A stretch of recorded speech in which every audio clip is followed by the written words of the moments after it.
We are the Ministry of the Real Truth, and in a quest to find new material for our videos on our channel, we came across a certain website. Well, we went to a certain website and we're scrolling through it, a certain subject, and we found all these books on Freemasonry. Apparently they're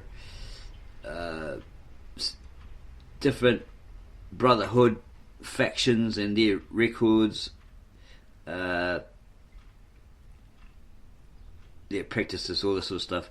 So I kept scrolling down, came across we believe it's called Yazid Religion, really old one, the Black Book, and we studied that, asked some questions of AI, and it said, they are persecuted in the 80s and 90s by ISIS, Islam, etc., because they didn't agree with what they believed in, all this sort of stuff. So we kept scrolling and we found some more stuff, but pretty boring. And then we finally came to what we thought, this is an interesting book, because we always had that question in the back of our mind, who were the Hyksos? Is apparently nobody really can confirm who they were, and so forth. This book is called The History of Egypt, Chaldea, Syria, Babylonia and Assyria, by renowned historian G.Maspero, published in 1903. And we went through it and we found there's a lot of talk about the peoples of different lands, these lands concerned, and it wasn't very exciting. And then it talked about altitude, latitude, what the land actually looked like, all this sort of stuff. Boring. And people that had battles for vast amounts of land that just had corn in it, all that sort of stuff. Nothing really exciting. So we kept going through it. We eventually skipped all that, and we got to this page 44, and that's when it started to get interesting, because, again, as you see, we want to know about the Hyksos, their involvement in Egypt and what happened, why did they get ousted, all that sort of stuff. We had an interest in that. And we came across this on page 44. So I'm going to read from the bottom here, and we believe it's talking about the Tigris, Euphrates, that geographical location, Chaldea, Elam, and Assyria at that time. It's talking about that, right? Okay, so we're going to start from here where it says, from earliest times, this country was inhabited by three distinct peoples, whose descendants may still be distinguished at the present day, 1903 and onwards. And although they have dwindled in numbers and become mixed with elements of more recent origin, again, 1903 and onwards, or prior, the resemblance to their forefathers is still very remarkable.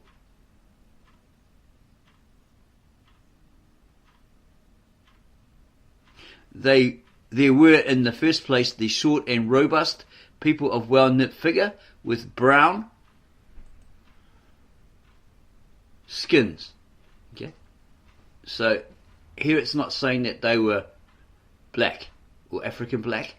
They had brown skins, black hair and eyes, who belonged to the Negritic race, which inhabited a considerable part of Asia in prehistoric times. So they could have been light brown or even African black, right? Okay, keep it in mind, because it says there these people belonged to the Negritic race, which inhabited a considerable part of Asia in prehistoric times. Has a footnote indicator here. So looking at that at the bottom, and it says the connection of the Negroid type of Susians with the Negritic races of India and Oceania has been proved in the course of M. de la Foy's expedition to the Susian plains in the ancient provinces of Elam. We did come across in another book that a certain, maybe a Greek philosopher or someone like that, made this quote, or there's a quote there, and it said there were two types of black races, the Egyptians and the Indians. Yeah, and they had this correlation, that it was in our yoga video. They basically did the same sort of thing, you know. Apparently Egypt influenced India with this yoga, etc., etc. So these people that were in that particular area at the time, or entered that land at the time, they consisted of three different people. Brown skin, black, one of them had brown skin, black hair and eyes, who belonged to the Negritic race, which inhabited a considerable part of Asia in prehistoric times. These prevailed in the lowlands and the valleys, where the warm, damp climate favoured their development, but they also spread into the mountain region, and they had pushed their outposts as far as the first slopes of the Iranian tableland. They there came into contact with a white-skinned people of medium height, who were probably allied to the nations of northern and central Asia, to the Scythians, for instance, if it is permissible to use a vague term employed by the ancients. Footnote indicated there. 2. This last mentioned people is, by some authors for reasons which, so far, can hardly be considered conclusive, connected with the so-called Sumerian race, which we find settled in Chaldea. They are said to have been the first to employ horses and chariots in warfare.